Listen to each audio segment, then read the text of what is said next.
Welcome back, everyone, to another episode of CarnivorousGrama Speaks. Today, I am very excited to be here with Dr. Innocent. Hey, Dr. Innocent. Hey, Carnivorous Grandma, it is my pleasure to speak to you and to speak to your viewers today. I'm really excited. I'm so thankful that you accepted my opportunity to be a guest on my show, CarnivorousGrama Speaks, chatting with doctors. Dr. Innocent, his channel is called Carnivore Africa. And we made this connection through Pumi, Carnivore Cutie. So I'm so thankful that you are here today. Why don't you go ahead and introduce yourself? Yes, my name is Tomasinji the Innocent. I'm a public health dentist from Uganda, and uh, I am involved in a number of things. I'm involved in private practice. I run a dental clinic called Rugaya Dental Clinic. And then we have also a foundation which gives free dental services to the communities. And this was started by our partners who live in Canada, for the most part, Toronto. This is called Build Your Smile Dental Foundation, and I am the executive director here in Uganda. And of course, this the kind of work that we do is we go to communities, we find people with dental problems. Some we do restorations or feedings. Others we clean their teeth in case they have gum disease. Those ones with missing teeth, we give them artificial replacements, which include removable dentures and implants. And then, of course, those ones who have bad teeth, we pull them out, we extract them. Then we do lots of education, dental oral health education, because this is one of the most important things you can do to change people's way of thinking.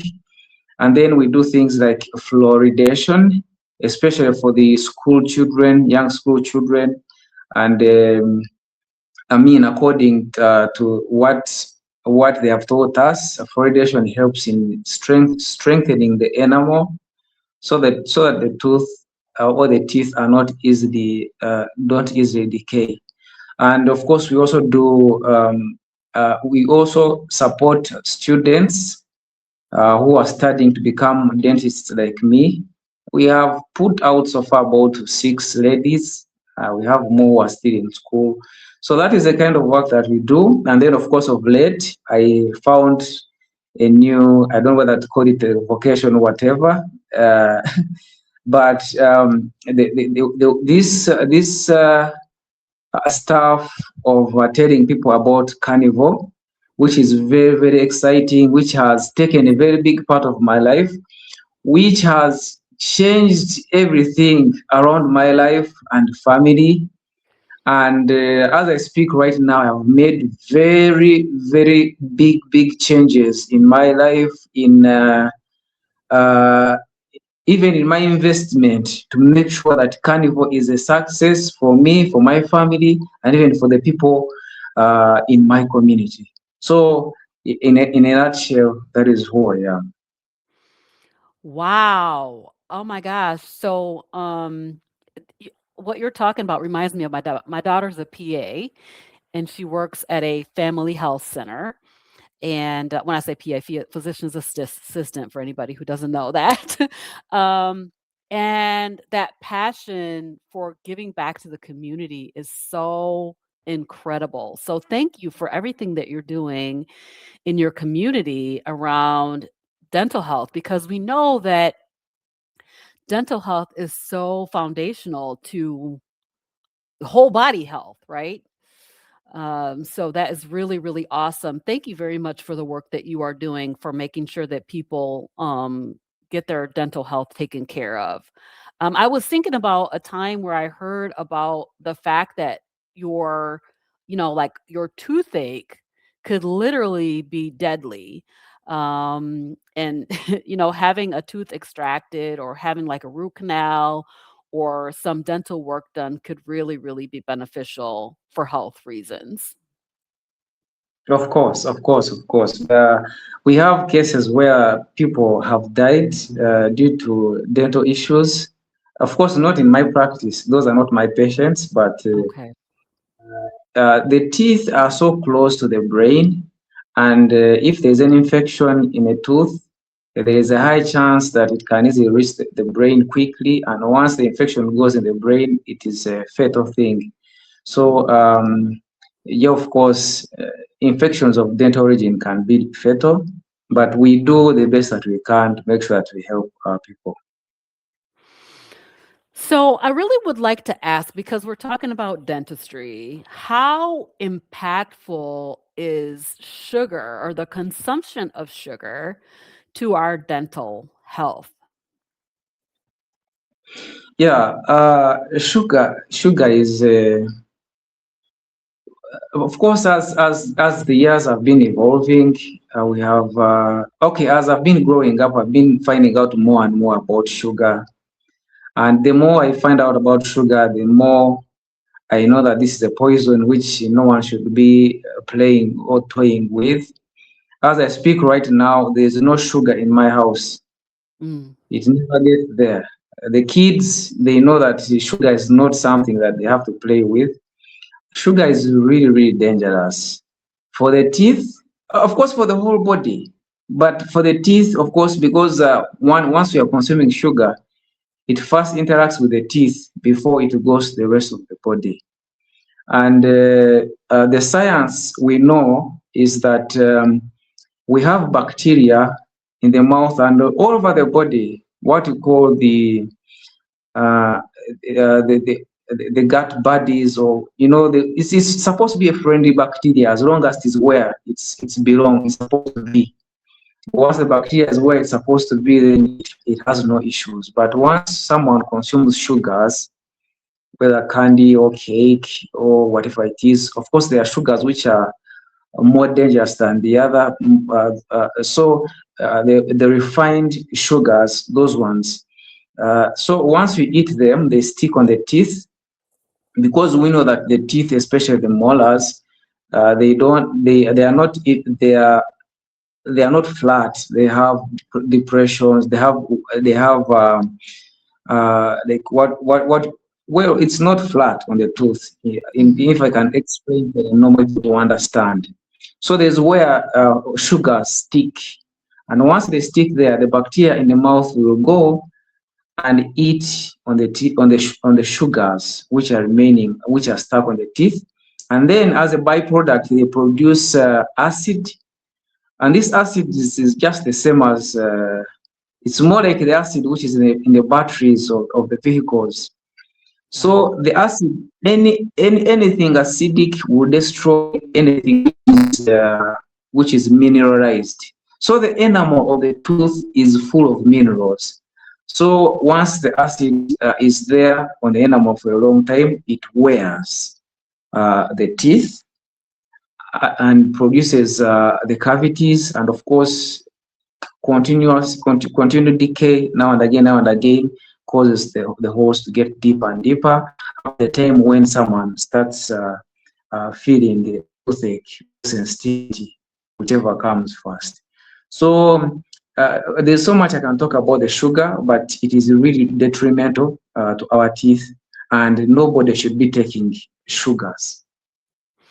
Yeah, this is very interesting because, I mean, this, of course, is my message. Like, you need to be eliminating sugar. That's what I talk about all the time. And so, particularly, we eliminate sugar, at least in my approach, from our diets through a carnivore, primarily meat-based way of eating. So, can you tell us a little bit about how you found out about carnivore? Yeah, thank you so much for this question. So I was just like any other person there in the world. I had no idea that anything called carnivore exists, and until when something happened to my daughter. I have my firstborn daughter is 12 years, and sometime back, I think she was probably around 8 or so, maybe around that.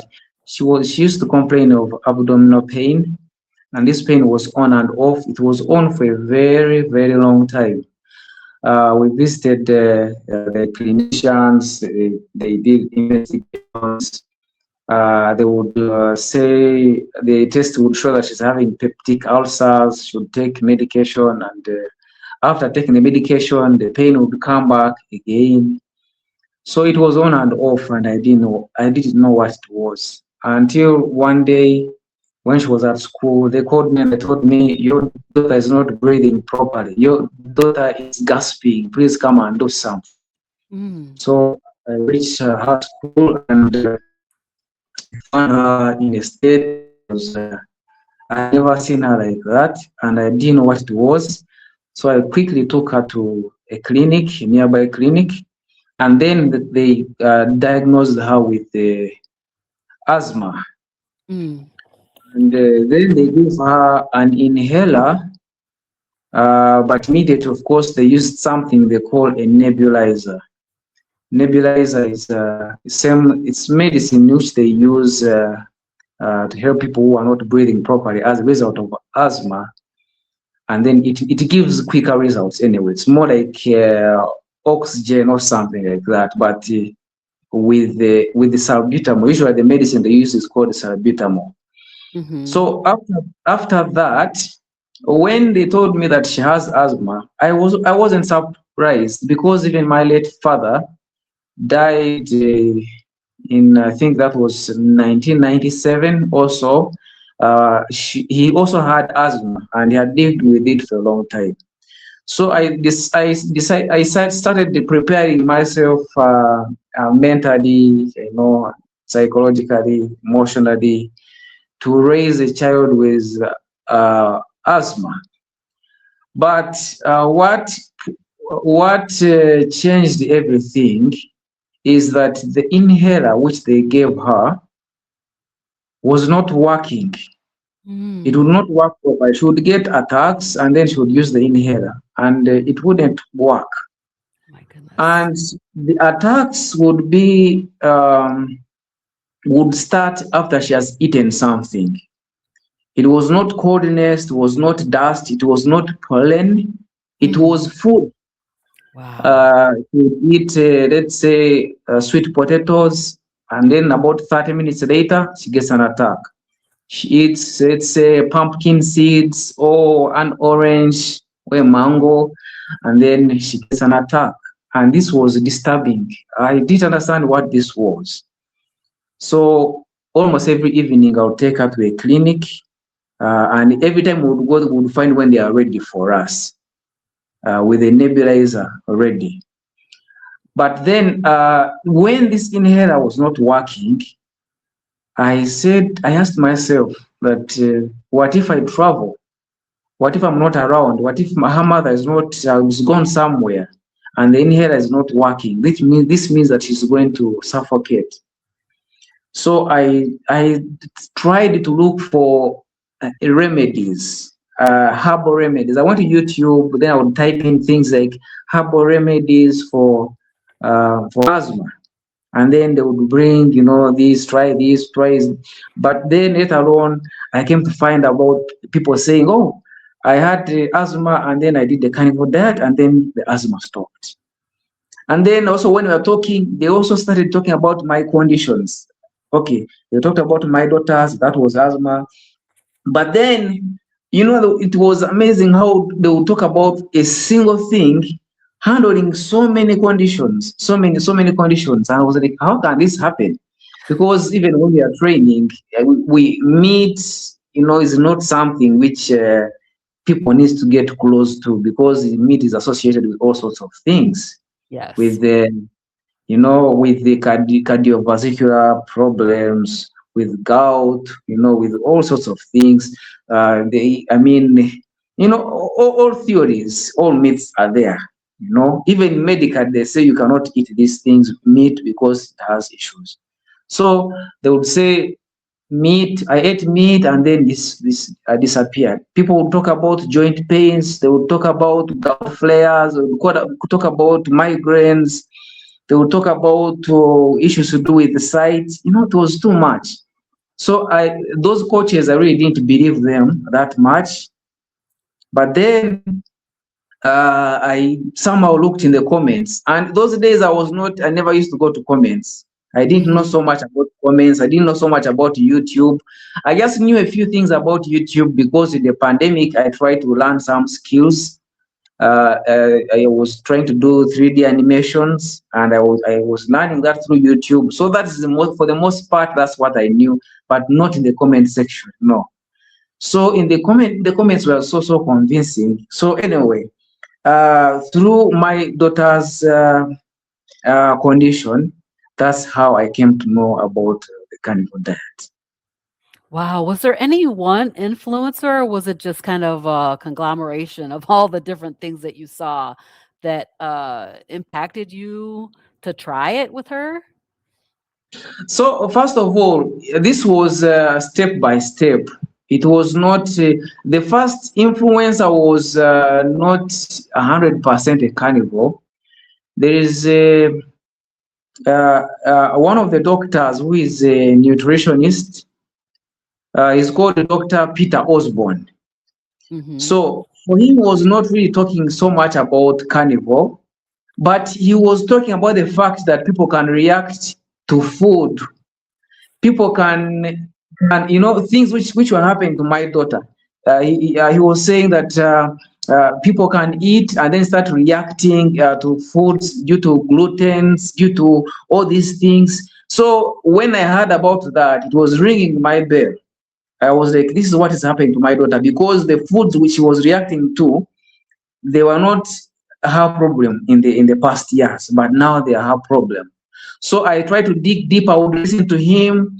Then once in a while, he would also talk about carnivore a little bit, but he will not really go so much deep into carnivore.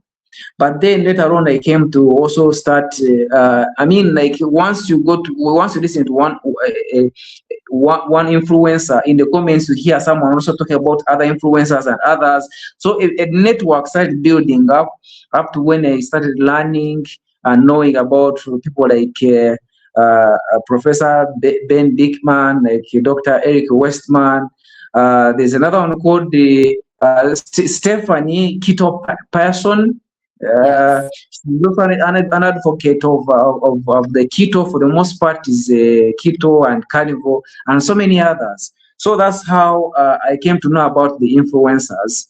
It all started from Dr. Peter Osborne. Okay, that's awesome. So tell me, what made you transition? How did you decide I'm assuming that you put her on a primarily meat-based way of eating, right? And so how did that happen? Yes. So now, because I knew that anytime she would, I thought anytime she would die if I did nothing about it. But again, myself, well, I used to consider myself healthy, but I would say that for every night, almost every night, I would also have chest pain in the chest. Uh, and because of the pain in the chest, I would, there's no single night I would sleep without thinking about the day when I would die. I thought I was developing a heart problem or something like that. And again, also, when I was in senior one so many years ago, I think I know in 1999, when I was in senior two, I started developing heartburn, which was really aggressive. Which later on I came to know that it was from posho, from maize. So anyway, um, uh, uh, I decided. Then by the way, it was not only asthma, which was my daughter's problem. She had asthma, but she also had she would collapse. She had a very rapid heart rate, and then sometimes she would collapse. She would hit her head on the wall or on the floor, and then she would wake up with confusion. She would spend about 6 hours without speaking a single word. She would Mm. even look at me and get scared and hide away from me. And then when she would finally speak, she would speak words which you cannot really understand. She would not pronounce words properly. So when I was thinking about carnivore and the meat, I said, okay, I'm going to try this on my daughter. I immediately made changes. I bought a chest freezer. I looked for meat. I bought eggs. I did all sorts of things. By then, she was even reacting to the eggs. She would even react to the eggs. She would even react to chicken. But when she started eating beef was working very well. Then, so when I was planning for that, I said, what she will eat, I will also eat. So that in case the meat and animal fats start killing her, or if they are not working well for her, I will easily understand when you are eating the same things. But I was also hoping that I would also get relief from my own challenges because, like I said, I used to have aggressive heartburn, I used to have chest pain, I used to have very, very bad brain fog, which started Mhm. when I was in high school, in secondary school. I was 85 kilograms, and this was really heavy for me because it was taking a toll on my joints, especially my left knee, my left knee joints. That one was giving me trouble to the extent that it was really difficult for me to even go to, especially when you go to the communities to treat people. They are not proper toilets. The toilets that they don't exist there. Some Mhm. other things which you use. So you have to basically you have to squat, but I wouldn't squat with both of my knees. I would squat with one, and then the other leg I would make it straight to make sure that that I would get pain when every time I would bend the knee or squat. Mhm. So uh, I was hoping that the meat would also help me those in that area. So we started doing a meat. I bought meat, and for the first day there was no asthmatic attack. The second day, no attack. Third day, no attack. Fourth day, no attack. Everything changed. I was starting to feel relief. You know, uh, after a week there was no asthmatic attack. I was like, wow, this is unbelievable. Then also, of course, now she's started getting better, improving. It was rehabilitation for her. And then for Mm. me, in a matter of 2 weeks, I had lost about 7 kilograms. And then the chest pain started going away. I started sleeping very well without snoring. So many things started happening when I started eating meat. But basically, yes, we were doing meat, and we made sure that there was fat, animal fat, and we would consume it together with the meat. And for me, I would melt the fat within the soup. And actually, that's the way we do it for most part. We don't have so much access to butter sticks and the other things, so we usually melt the fat in the soup, and then we drink the soup, and then eat the meat, and then we are done. So that's how we started eating meat. So how is your daughter now? First of all, how long have you guys been doing this meat-based way of eating?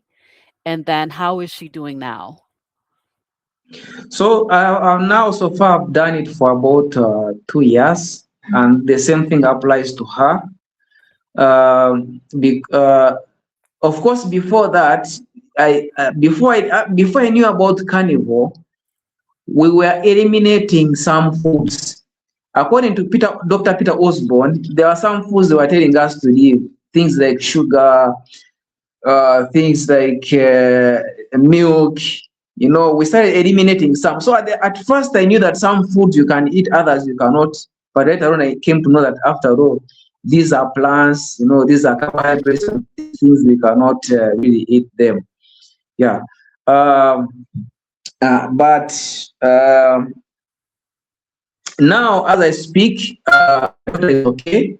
She had taken about 1 year and 1 term without going to school. She went back to school. She's doing very well. She's growing taller. She has a very beautiful skin. She has the way she thinks like a robot. She's Oh. Sometimes it challenges me. She looks at me, she knows even what I'm thinking. She does things, she even predicts my movements or what I'm going to do. Oh. So I can tell you that she's doing so well, and she has also come to understand that carnivore is for her. And she does not cheat these days. Before she would cheat and would Mhm. get she would get some attacks, and then wouldn't know, like, she's eating meat. Why is she getting attacks? Then we would know that actually she went to the shop, she bought candies or biscuits or sweets, and she would get attacks, you know. But these days now she understands, and once in a while I give her some plants, but the reason why I give them to her is I don't want her to think that she cannot eat them in life. I don't want to get discouraged because she's still young. So I just make her, like, let's say sometimes I give her like some, let's say, avocado or cabbage. But again, this is something which happens maybe once in a month or once in 3 months. Mhm. And sometimes even I tell her, "Do you want avocado?" She says, "No, no, I don't want." So she has come to understand her condition. She has come to understand that plants are detrimental to health. Yes. Um, yeah. So yeah, basically that's it.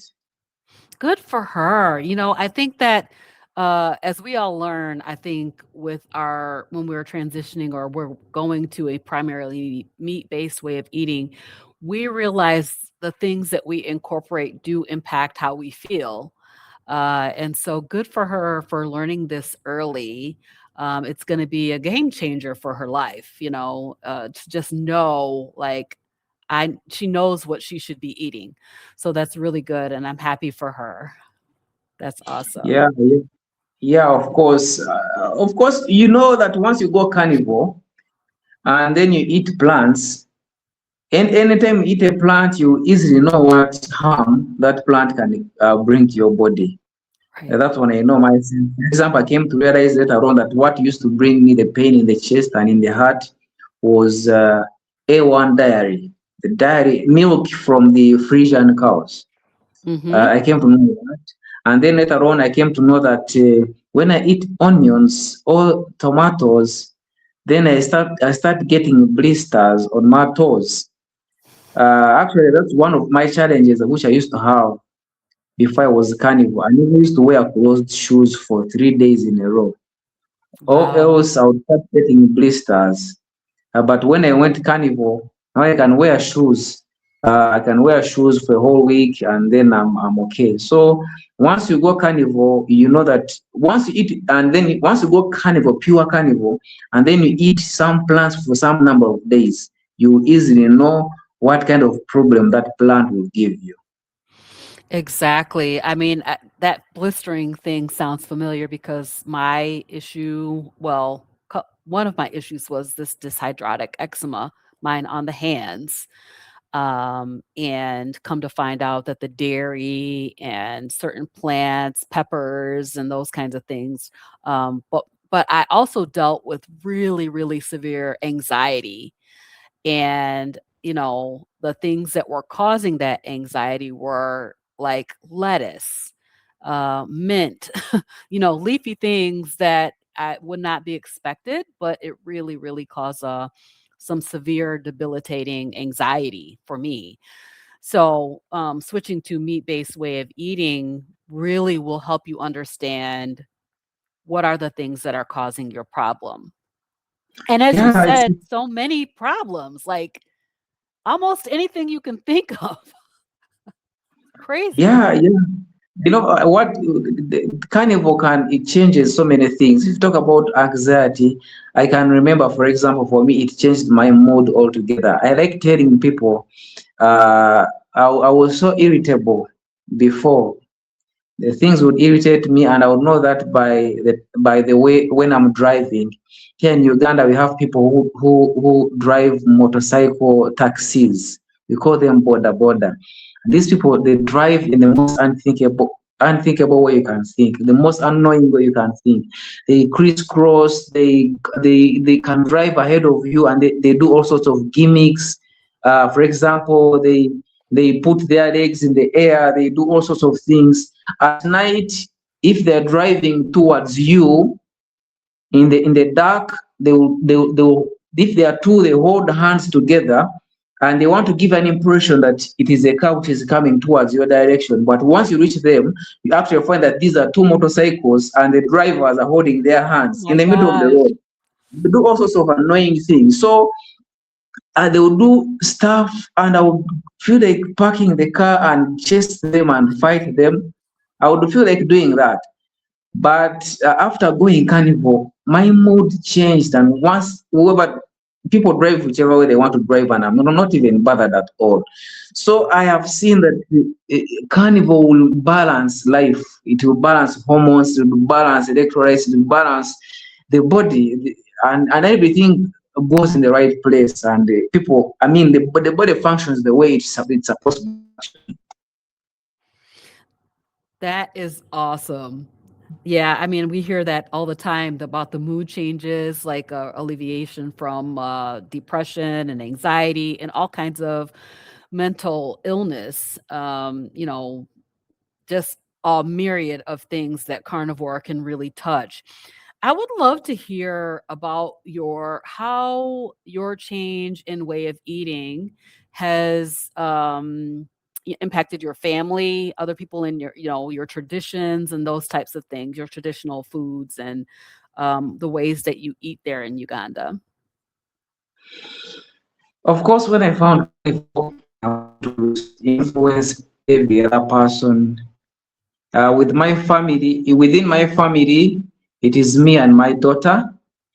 My other children and my wife, they know that meat is, so they try to consume it, but they are not yet there. Uh, uh, and I think my wife still has her own reasons. The children, maybe they don't understand it very well. But what I try to do is I make sure that meat is available, and every time they're eating their food, they have meat as part of the diet. And then I kicked out seed oils from my house. There are no seed oils at all. We look for the animal fat. That's what we use. When they are cooking their food, their plants, they use, in case they want to fry, let's say they want to make these fries, chips, whatever, they use animal fat. And so in my family, that's it. And then my mother, right now, she's 70, I think it's about 74, 75. For her, I put her on carnivore, and she's getting better. It is not the first time I put her on carnivore. Sometime back, I put her on carnivore. I think that was about maybe close to a year ago, and she was getting better. But then something happened. Her feet, her ankles started swelling. Mm. Yes. So when that happened, I stopped. But even when that happened, she was feeling better because she used to have so much pain. The pain was going away. She used to have, she has had issues with the joints, that the pain was going away. So she developed, the ankles swelled, and then I didn't know what it was then, but I think I have an idea now what it was. And I believe that it was pork. Now, when I talk about pork, I eat pork all the time. But Mhm. we were told there is a certain doctor called Dr. Natasha Campbell McBride, who's also an advocate of the carnivore diet, and she's the auditor of the GAPS diet. She Mhm. taught us, she teaches people how to prepare pork, and she said that once you're eating pork, you have to put it in, either add salt to it or marinate it in salty water. So I never Okay. knew that, Mm. and it pork was affecting us, me and my daughter, because we would start scratching, our skin would get itchy, Oh, and even wow. the nostrils, my daughter's nostrils would get blocked, even mine on Hmm. pork. If we'd eat it for a long time, there's a time when I ate pork 3 weeks in a row, non-stop. only pork. And that's when you got those problems. So even when that happened to my mother, later on I came to know that it was pork. But then I had sent her back to the village. She doesn't live with me. Well, I didn't actually send her. She said, "Oh, I want to first go home. I want to go and see what is happening there." So I let her go. But then I also still encourage her to keep on eating animal based. Then when we made the changes to the pork, we marinate it in salty water for about 3 to 4 hours before we prepare it. Now all those problems went away. No more Wow. itchy skin, no more clogging of the nasal passages. So Hmm. I can think that probably that's the same thing which was affecting my mother. You know, these things, foods affect people differently depending on their genes. That's what I've Hmm. discovered. Yeah. Wow, that's So very interesting. yes, yes. So basically, around my community, uh, uh, this is the changes. So my mother now she's back on carnivore, Good. and she's doing pretty well. 2 days ago, I was with her. I spent Christmas with her, and she's doing well. For example, she would not get in a vehicle, in a high vehicle, without someone supporting or lifting her. Hmm. But now she gets in the vehicle and she does it by herself without anyone supporting her. She still moves with a stick, but sometimes she forgets a stick and she walks by herself, and then she remember later on that she forgot her stick. So Good. uh, Carnival is doing so well for her. I also made sure that she has a chest freezer where she lives. She lives about 2 hours away from me, but it is a Hmm. short distance. There are mountains in between us. It's about 80 kilometers from here. So, so for me, it is my daughter, it is my mother, and of course, some of my friends have started going carnival. Some of my classmates, they call me, they say we are trying to do this. So a number of them, probably I believe that they are not 100% carnivore, but they are starting to eat in this kind of manner. That is fantastic. I don't know if you've met Dr. Kiltz yet, but he says it's the documented stories that count. Yeah. I'm sorry? I've seen him on WhatsApp. Sorry, I've seen Yeah. him on YouTube. YouTube. Oh, yeah, he's a great guy, but he says the documented stories that count. So you telling your story change a lot of people's lives. And that is so, so powerful because as we've talked about, so many disease states can be touched by just changing what you eat. Elimination of sugar, incorporating more fat, incorporating more meat. And so tell us what a day of eating looks like for you. What are you eating on a daily basis?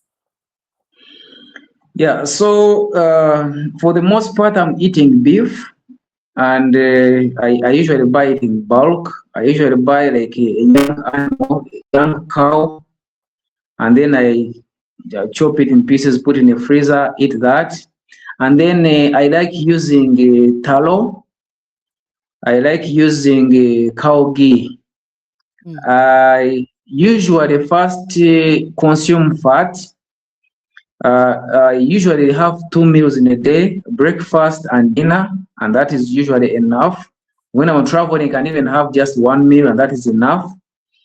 And when I'm eating, I usually take 100 grams of animal fat with every meal. So within a day, I take about 200 grams of animal fat. And I mean, taking all this fat has helped me. I never used to take this much fat, but after taking it, it has my head has quietened. I used to have so much discomfort in my head, feel like it is hot, and then the brain fog was too much. I still mm, have brain fog, it's reducing so much. It's not as much as I had. I'm on my journey of healing. And then I also like eating eggs. I used to eat so much eggs, but these days I eat maybe once or twice in a week. Uh, then I eat chicken when I travel. I like eating a grilled chicken. And of course, once I eat chicken, I mean, for example, for whichever meal I eat, I have to make sure that animal fat is there, and I take it in form of a soup.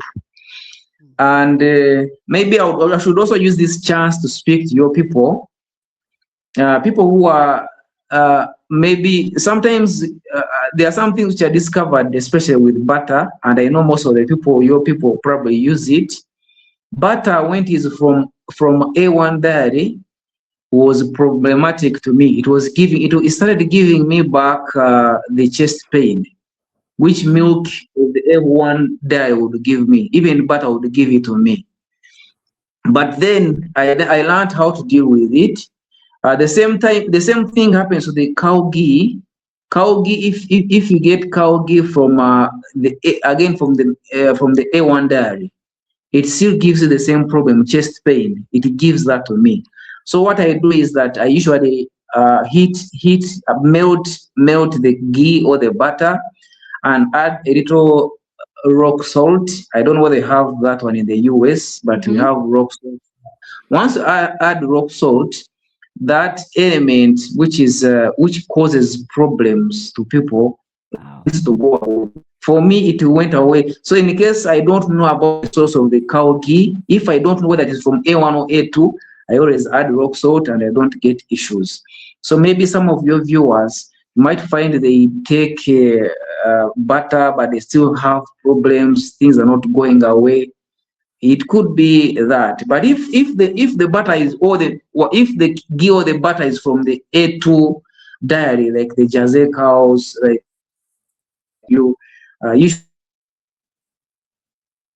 so basically that's I eat fish once in a while because the fish is not common. It is quite pricey where I Mm. live. So I don't take fish that much. I eat grasshoppers, but those ones come in a season. Actually, that could be like my snack in case I want to snack. But grasshoppers, they come only once or twice in a year, so they are not common. But Mm. I also eat them and if they are available. So that's what I usually eat on carnivore. Sometimes I take milk. It's not every day. Sometimes I take it, and when I take it, number one, it is raw. It is not pasteurized. It is raw. Okay. Then Hmm. it is A2. It is from the Jersey cows or from the local African cows. And Hmm. then I take it raw. But again, I take a quantity. I take 100 mils. I measure it. I don't take anything more than 100 mils because because if I take much, I know that insulin is going to go high and I will get problems. So I can take 100 mils in a day, and I take 100 mils in the evening. In morning, I can take 100. Evening, I can take 100, and that one doesn't distort my ketones. My ketones keep constant. Even when they reduce, it's just a little bit, a little bit. So I take it once in a while, maybe once in a week or twice in a week or once in 2 weeks. I don't take it that much, but sometimes I use it. Okay. Yeah, I can't for me, dairy, I can't even I have not well, first of all, I live in Kalamazoo, Michigan, USA. We can't get raw milk here. They do not sell it for human consumption. So we can't even get raw milk. I've never had an opportunity to try it, not even raw cheese or any kind of raw dairy. But regular dairy, like heavy cream, a lot of people use stuff in their coffee or, butter. If I have too much butter, sour cream, all these different kind of dairy products cause my eczema to flare up. So found over the course of this time that I can't even deal with dairy very much. Maybe someday I'll be able to try some raw dairy. Not in Michigan, not today though. Well, I was told that people who live in those states, they buy raw milk and then they say it is for the dogs and they give it to them and then they take it. But That's what I I guess have heard. I I have guess heard that. that one might not be where I live. Yeah, I just haven't found it, but maybe someday I will. We're going to go ahead and wrap up. So I would like to just ask you Would you mind if I just ask some quick rapid fire questions and I'm gonna just ask and you can answer? Yeah, of course, I don't mind. Okay, Shoot. super. So, what is your favorite carnivore meal? When it comes to meals here, I would say, just like I told you, it is beef and some other things come in as long as it is animal based and as long as it is not dairy. It is not, I mean, as long as it's not milk, beef and eggs, that's it. Awesome. Okay, what is the biggest carnivore myth that you would like to retire? I think the fact that people think that once you go that meat causes cardiovascular diseases, it causes gout. I think that's what I would wish that people erase from their minds for good, because we have seen that once you go carnivore, then every your health, people's health just aligns. So that's it. That's awesome. Okay, and then what is one tip that you would give a person that's in their first 30 days of starting carnivore?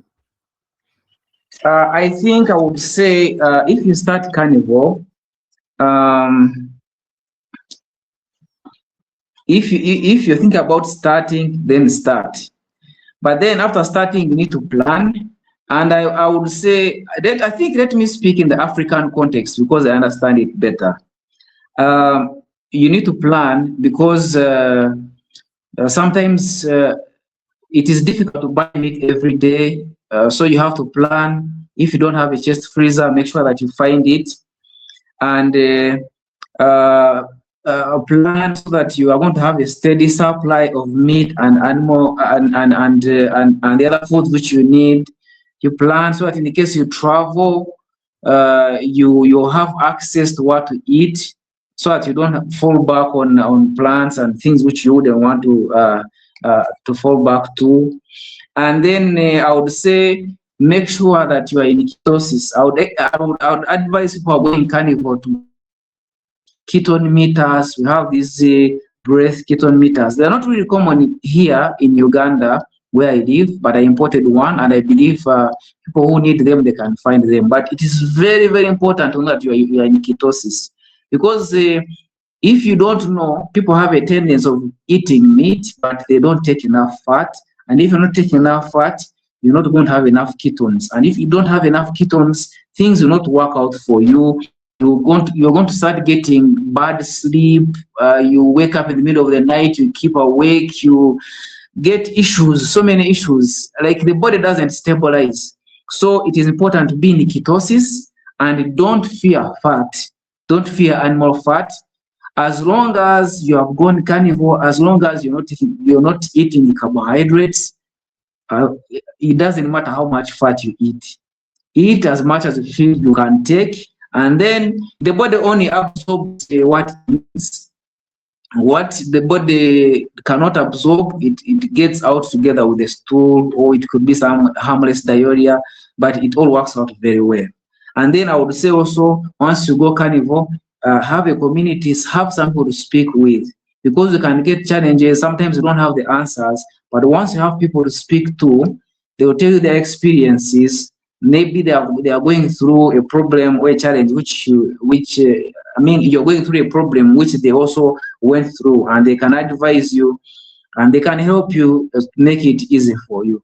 So that's what I would tell someone who is going carnivore, like within the first 90 days, 60 to 90 days of starting. Well, Dr. Innocent, it has been so nice chatting with you. Thank you so much for being here on CarnivorousGrama Speaks. Your story is very compelling, and I'm very excited about for you and for your daughter as you go forward in your carnivore health journey. I think it just gets better and better over time. So thank you so much for being here, and we're going to wrap it up. So I'm going to let you have the final word. Well, thank you so much, uh, Coach Robin, the carnivorous grandma. I have to say that carnivore has really transformed you. because I remember that I heard you sometimes saying your age, and you don't really look your age. Oh, And I mean, I know that's what Carnivore does. As long as people are not cheating, Carnivore is going to make you look young. Yeah, people can see you with the grays in your beard or what, but the skin really looks young. Once you tell them your real age, they will not believe. So I'm happy for inviting me here.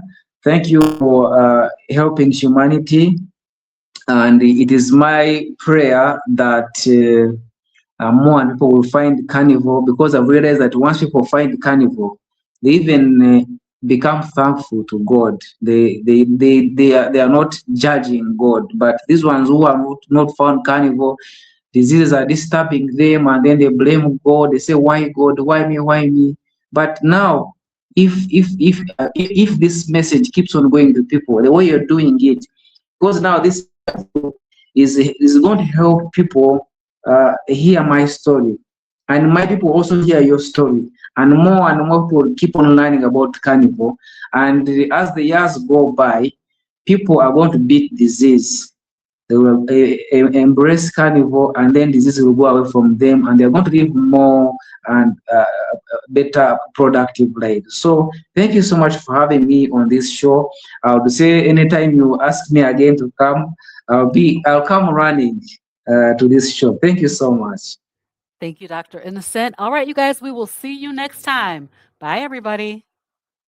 Bye bye.